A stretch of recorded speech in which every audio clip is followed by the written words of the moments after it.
안녕하세요, 여러분. 마틴 루터입니다. 처음 인사드리는 분들이 많으실 텐데요. 저는 500년 전에 살았던 종교개혁자예요. 그런데 요즘 현대 세상을 보면서 참 많은 생각이 들더라고요. 그때나 지금이나 사람들이 고민하는 건 비슷하다는 걸 느끼고 있어요. 그래서 이 채널을 시작하게 되었어요. 옛날 지혜가 지금도 도움이 될 수 있을 거라고 생각하거든요. 앞으로 여러분과 함께 일상의 고민들을 나누고 싶어요. 자, 그럼 오늘 이야기를 시작해볼까요? 제가 어제 시장을 구경하고 있었는데요. 사람들이 정말 바쁘게 오가고 있었어요. 쇼핑백을 한가득 들고 있는 분들도 보였고요. 신용카드를 꺼내서 계산하고 있는 모습도 눈에 띄었습니다. 그런데 이상한 게 모두들 행복해 보이지 않더라고요. 뭔가 허둥지둥하고 있었어요. 마치 무언가를 계속 찾아다니고 있는 것 같았습니다. 그래서 생각해봤어요. 이거 예전에도 본 것 같은데? 500년 전 제가 살던 때를 말이에요. 그때도 사람들이 비슷하게 행동하고 있었거든요. 다만 그때는 면죄부라는 걸 사고 있었죠. 테첼이라는 사람이 시장에서 큰 소리로 외치고 있었어요. 동전이 상자에 떨어지는 소리가 들리는 순간 여러분의 영혼이 천국으로 올라갑니다. 사람들은 줄을 서서 기다리고 있었고 얼굴에는 걱정이 가득했어요. 돈을 내고 나면 잠시 안심하는 표정을 짓고 있었는데 일주일쯤 지나면 또 불안해져서 또 와서 면죄부를 사고 있더라고요. 요즘 광고를 보면 그때와 똑같아요. 이 옷을 입으면 멋있어 보일 거예요. 이 차를 타면 성공한 사람처럼 보일 거예요.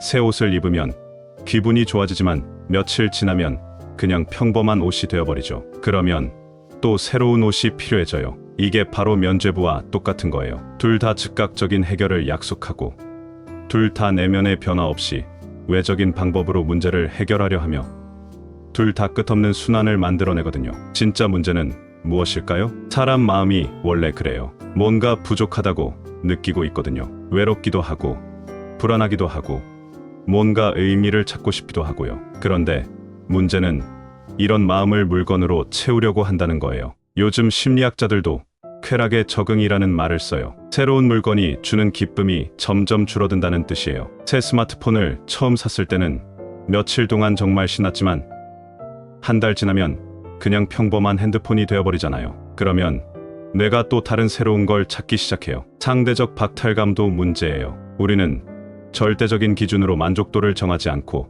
다른 사람과 비교해서 정해요. 친구가 더 비싼 옷을 샀다는 걸 알게 되면 갑자기 내 옷이 별로로 보이기 시작하거든요. 요즘에는 SNS 때문에 이런 비교가 더 심해졌어요. 저는 처음에 수도사였어요. 물건을 거의 갖지 않고 살고 있었죠. 그런데 나중에 결혼을 했어요. 아내 카타리나와 함께 살면서 진짜 중요한 게 뭔지 알게 되었거든요. 우리 집은 부자가 아니었어요. 가끔 먹을 게 부족할 때도 있었고 옷도 많지 않았어요. 그런데 정말 행복했어요. 아침에 일어나면 카타리나가 부엌에서 요리하고 있었고 맛있는 냄새가 집 안가득 퍼지고 있었죠. 저는 책상에서 글을 쓰고 있었고 아이들이 뛰어다니며 놀고 있었습니다. 저녁 때가 되면 온 가족이 모여서 밥을 먹으면서 하루 있었던 일들을 이야기했어요. 그때 느꼈어요.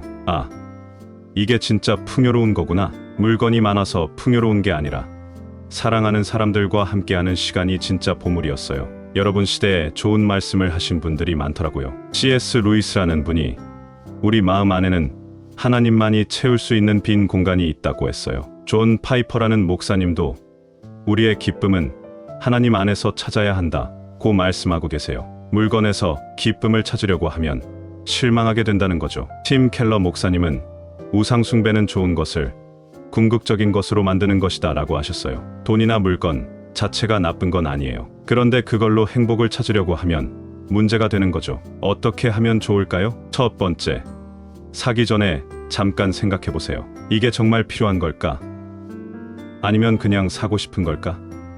광고에서 아무리 재촉해도 일주일 기다려보세요. 그러면 정말 필요한 건지 알 수 있을 거예요. 두 번째, 이미 가진 것들을 살펴보세요. 옷장을 열어보시면 안 입는 옷들이 얼마나 많은지 알 수 있을 거예요. 이미 충분히 갖고 있어요. 세 번째, 사람들과 시간을 보내세요. 새 옷을 사러 가는 대신 친구랑 커피 한 잔 마셔오세요. 관계에서 오는 기쁨은 오래 가거든요. 네 번째, 다른 사람을 도와보세요. 남을 도울 때 느끼는 기쁨은 쇼핑할 때 느끼는 기쁨보다 훨씬 크고 오래가요. 5번째, 감사하는 습관을 만들어 보세요. 매일 저녁에 오늘 감사한 일 3가지를 생각해 보세요. 감사하는 마음이 생기면 더 많은 걸 갖고 싶다는 마음이 줄어들어요. 정말 중요한 것, 결국 정말 중요한 건 건강한 몸, 사랑하는 사람들, 의미 있는 일, 감사하는 마음이에요. 이런 것들은 돈으로 살 수 없지만 이런 것들이 있으면 정말 풍요로운 삶을 살 수 있어요.